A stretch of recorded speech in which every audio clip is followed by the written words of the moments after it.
अयोध्येमध्ये रामललाच्या प्रतिष्ठापनेसाठी अवघे 3 दिवस उरलेले आहे आणि अयोध्येतला हा श्रीराम मंदिराचा कॉरिडॉर जो आहे तो सजवण्याचं काम या ठिकाणी युद्ध पातळीवर सुरू आहे। आपण या ठिकाणचे हे दृश्य बघू शकतो। हा संपूर्ण कॉरिडॉर जो राम मंदिराकडे जातोय, मुख्य रस्ता आहे आणि हा संपूर्ण कॉरिडॉर सजवला जातोय। सगळ्यात महत्त्वाचं म्हणजे हे जे फुलं तुम्ही बघताय, ज्या झेंडूच्या फुलांनी याची सजावट होत आहे, हे फुलं विशेषतः कोलकात्यावरून मागवण्यात आलेले आहे। हे कोलकात्यावरून आलेले फुलं आहेत। या फुलांचं वैशिष्ट्य असं आहे की 8 दिवस हे फुलं सुकणार नाहीत आणि त्यामुळे आजपासून ही सजावट जी आहे ती सुरू झालेली आहे। आकर्षक सजावट या ठिकाणी करण्यात येत आहे। अशोकाच्या पानाचे हार मध्ये आणि त्यासोबतच झेंडूच्या फुलांनी ही आकर्षक सजावट या ठिकाणी सुरू आहे।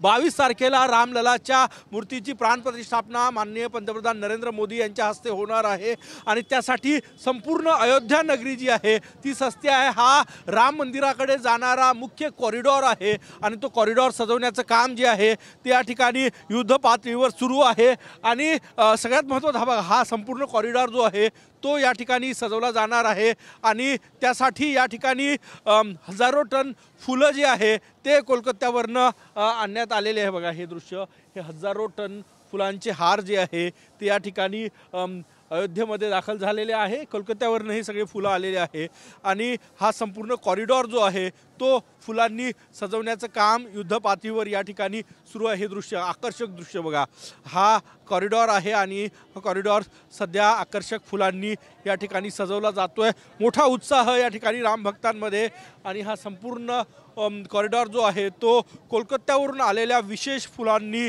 सजवला जातोय। या फुलांची विशेषता अशी आहे की पुढचे 8 दिवस हे फुलं सुकणार नाही असं यांनी सांगितलेलं आहे।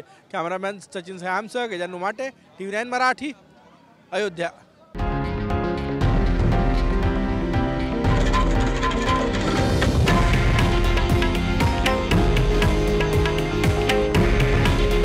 हे आहे देशातील नंबर 1 न्यूज नेटवर्क आणि आपण पाहत आहात TV9 मराठी।